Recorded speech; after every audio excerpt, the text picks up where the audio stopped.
Hello, everyone. Welcome back to Winter City Thrills. And first off, I want to say thank you to our 200 subscribers. That really helps out the channel.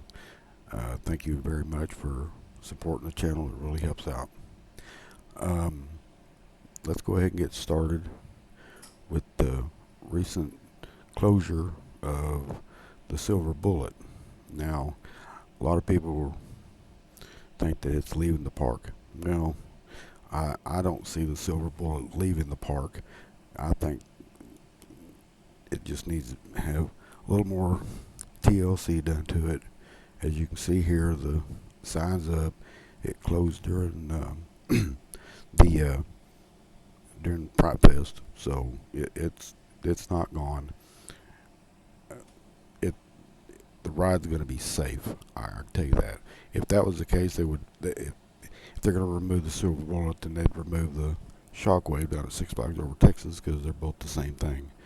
So with that, we'll say that the Silver Bullet is safe as we speak. Now, as far as the Diamondback is concerned, uh, the train is still sitting in the station. It has not even been touched since the storm, 2 months ago. So I I I just can't see them getting it back up and running.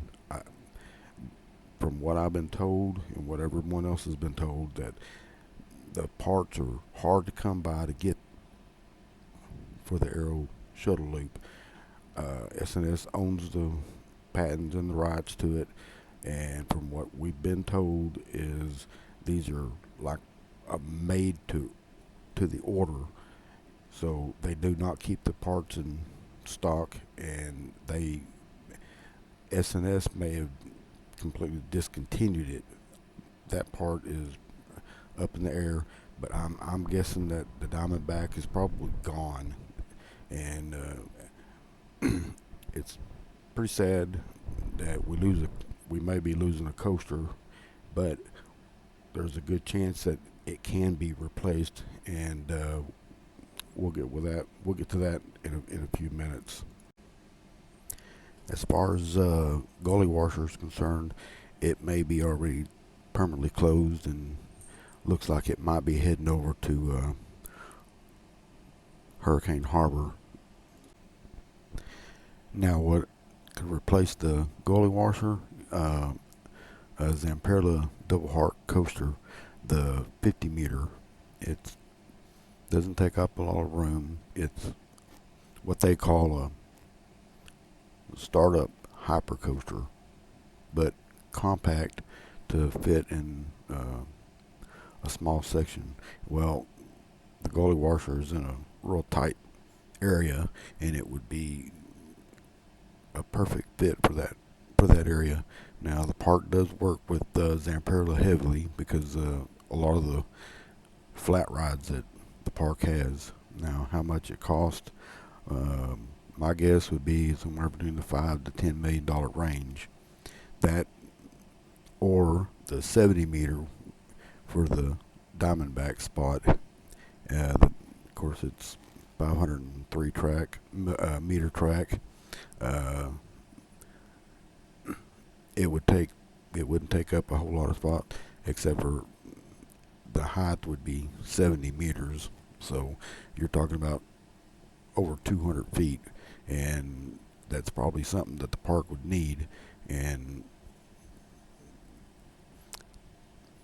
it would be an icon for the park and for the guests, and it would be the first of its kind in probably North America or in the world.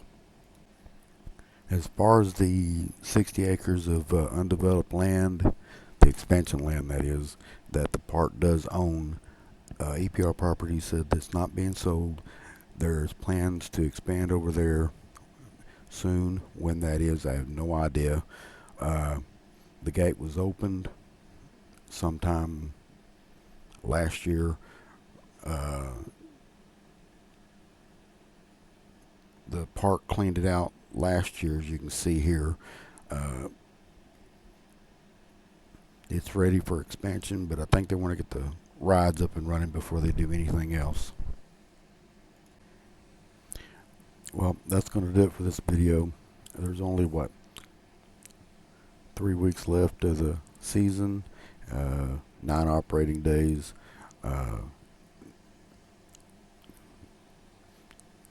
Richard Zimmerman did mention back last month that the parks are still announcing rides, so let's keep our fingers crossed and see what they're going to do with the Diamondback and the Gully washer. Silver Bullet's going to stay. Hit that like button, subscribe, share with your friends, and comment below and let us know what you think. We'll see you in the next video. Thanks, guys.